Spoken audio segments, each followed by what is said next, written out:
What's up guys, Josh and Michael here from Mixing Mango, and today we have our Duo Next guide. Yeah guys, so we tried our best to make an awesome Duo Next guide, and we hope we've included everything into it, so I guess let's get into it. Okay guys, so this is what we're going to be going through today. So the different parts are the basics, the phases, the drops, the requirements, the recommended levels, the setup, and the actual next kill itself. So the basics of Nex. Nex is one of the hardest monsters in Runescape, and so you need the correct gear and stats to face her. The frozen key is needed, and this is found from each of the God Wars General's kill count area. You get one key piece from each place, and this is used to access the ancient prison, and you need full ceremonial to bypass the kill count. There are 5 different phases, and the last one is Zaros phase. This is the hardest, and they all require different tactics to get them down. Okay, so the 5 phases of Next are Smoke, Shadow, Blood, Ice, and Zaros. One of these, the minions Fumus, Umbra, Cruel, or Glacies, are killed at the end of each phase. All 4 are weak to range, and so range switch could be beneficial, although to be fair, you can just pretty much dry gore if you have them. So the first phase is the smoke phase, and this phase Nex will use magic and melee. So you can pray magic or melee as well. If you're tanking, it's best to pray melee, otherwise pray magic. The 2 main attacks are let the virus flow through you, and this drains your stats and prayer points in the form of a cough, so just don't stand near your players or your teammates, as this will spread it to them. The next attack is There Is No Escape, and this is where Nex flies towards the middle of the room. This is really easy to avoid. All you have to do is not stand in her path, and you won't take any damage from this. So once you've killed Nex and got her down to 160,000 life points, then you kill Fumus and you can start the next phase. Okay guys, so the second phase is the Shadow phase. So during this phase, Nex will use range and melee. This phase you pray range, and the main 2 attacks are Fear the Shadows. So during this part of the phase, Nex spawns shadows under players which hit for up to 4,000 damage after 3 game ticks. This can really easily be avoided by just stepping off the shadow, but only run a couple of squares to avoid running into another player's shadows, especially if you're in a larger team, otherwise you would get hit and you can get downed. The second part of this phase is when Nex calls Embrace Darkness. The room darkens and you will take constant damage while standing next to Nex. A hit and run tactic is used to avoid this while meleeing. And when she is at 120,000 HP, you go to kill Umbra. Okay, so in this phase, Nex will use magic and melee. The shadow phase is the only one where her attacks are ranged based, so you pray mage in this one. The 2 main attacks are a siphon will solve this, where Nex kneels down, summons blood reavers, and any hits she takes will heal her. So for this, you just want to stay off of her until she stops siphoning. There's also I Demand a Blood Sacrifice, and Nex will target a player. If this player doesn't move out of the way in time, they're hit for about 900 life points, so it's not that much, but she will heal herself a significant amount. So Escape, the ability, can be used to avoid this in one, but it's not always worth running, and in a duo you can quite easily get Nex down without using Escape or trying to avoid this attack. Also, any bleeds during this phase will heal her, so bleeds should be avoided. So when she is at 80,000 life points, you then go to kill Cruel and you can start the next phase. Okay, so the next phase is the Ice phase. So during this phase, Nex will use Mage and Melee. The best thing to do is to pray magic, and the 2 main attacks she does are Die Now in a Prison of Ice. Nex freezes a player in a prison of ice. The other player should click on the icicles to break them. The person in prison should use Freedom and heal to over 7,000 HP, and then try to break out as well, because otherwise if they are not saved they can actually get hit a very large amount of HP, and normally you can die from this if you don't heal above 7,000. So it's very recommended to do that. So the next part to this phase is Contain This. So Nex shoots out icicles around her that deal a lot of damage and deactivate prayer. So you should run away from Nex to avoid these attacks, and that is pretty much a must. You should always avoid these attacks, because if your prayer gets knocked off, Nex can really start to deal a lot of damage and down you. And when she gets down to 40,000 HP, you go kill her minion Glacies. So the final phase is the Zaros phase. This is also probably the hardest phase. It is harder than the ice phase. Next we'll use both magic and melee again, so Pray Mage is a must here. So the two main attacks are now the power of Zaros. So this happens at the beginning of the phase. Next heals up to 80,000 HP, so doubles. She activates Turmoil, which works the same way as what the player has, so she'll boost her attack, strength and defense while lowering the players attacking her. This actually makes Nex's attacks really devastating and can hit well over 4Ks if you're not Praying Mage, so again, Praying Mage is a complete must in this phase. She then does Taste My Wrath at the end of the phase, and so she activates a more powerful version of Wrath, but this is easily avoided by running away.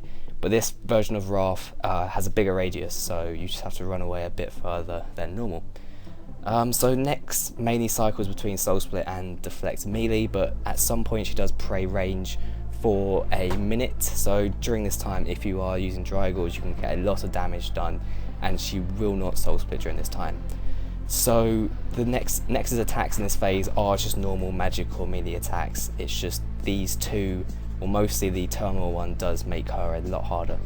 And Dual Ascension crossbows are probably the best weapon for this phase, as they can hit for almost all these Zaros phase if you don't get a ranged phase, so isn't worth using anything below Ascension crossbows in terms of range switch, but if you have these then that is very helpful.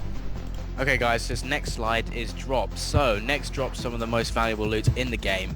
The most expensive Nex items include Torva Plate Body, Virtus Wand and Zai Bow, and two of those are actually 100 million plus for the split.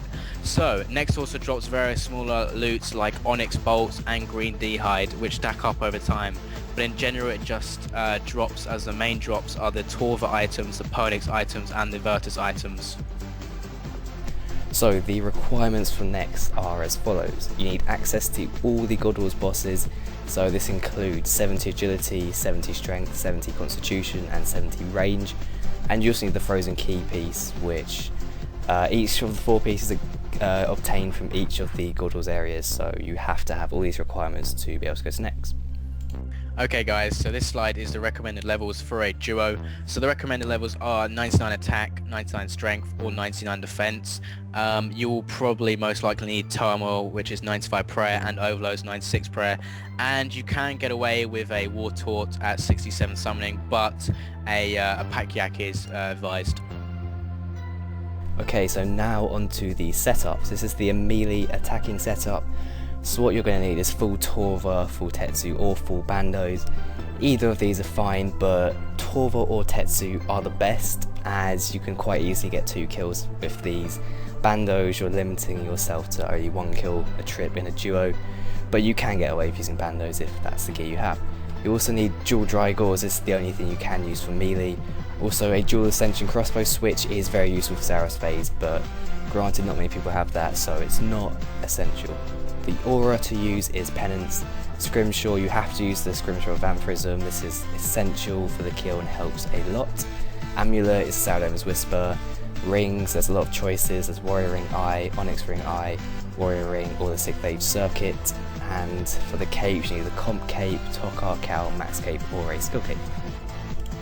Okay guys, so this setup is the melee tanking setup, and what you're going to need for the helmet, body, legs, gloves and boots is either Torva, full Torva or full Tetsu. You can use either superior or the inferior version of Tetsu, either one is still pretty good. So the weapons you're going to want to have is a Drygor with a Divine or a Chaotic Shield switch. Most of the other shields are quite weak, so there's no point really using them, and definitely use a Divine for meleeing because of the accuracy. So then you're also going to want if you want an Ascension crossbow switch is very useful. It's not a must, but it is very useful. Auras, you're going to want Penance, Scrimshaw, Vampirism, Amulet is the Zaradomin's Whisper, and then rings you can have the Warrior Ring, Onyx, Warrior Ring Eye, Onyx Ring Eye, Warrior Ring or 6th Age Circuit. And for the cape you're going to want the Comp Cape or the Tokar Cowl, Max Cape or a Skill Cape. Okay, so the last setup is a mage tank setup. What you're going to need for this is full Tectonic, Sea Singers or Virtus, so this is pretty high level armour. The weapons is going to be a Seismic Wand with an Arcane Shield or a Virtus Wand with an Arcane Shield. Virtus Wand is the more common option and this is perfectly fine. Auras again is Penance, Grimshaw's Vampirism, Amulet is the Saradomin's Hiss, and the rings is Seer's Ring Eye, Onyx Ring Eye, Seer's Ring, or the 6-phase circuit, and the capes is Completionist Cape, Max Cape, or a Skill Cape. Okay, so on screen now is a invent setup and familiar. You can see the whole screen. It is worth mentioning this interface I'm using. This is very good for bossing, and it has pretty much everything you need, so it could be worth copying this if you want to use the setup for next. In terms of invent, this is a setup for 2 kills, so this is like Torva or Tetsu. What you're going to need is an Overload Flask and a Prayer Renewal Flask. You'll use 2 doses a kill. You'll need 5 Super Restore Flasks. You'll normally use 2 a kill, but you should have 1 spare as well. And you need a Adrenaline Flask. The rest is food, same with your yak, and you've got a 1-click telly as well. So in terms of, if you're using the Torva or Tetsu and 2 attackers, you'll get 2 kills in invent. If you have a tank, then you could definitely get 2. You'll probably actually get 3, possibly more. But if you have 2 people with bandos, even 1 person with bandos, you're looking at 1 kill in invent really. So that's kind of the guidelines of what you should be getting.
Okay, so that is the guide done. If you have any suggestions or questions, then remember to leave them down in the comments and we will get to answering them.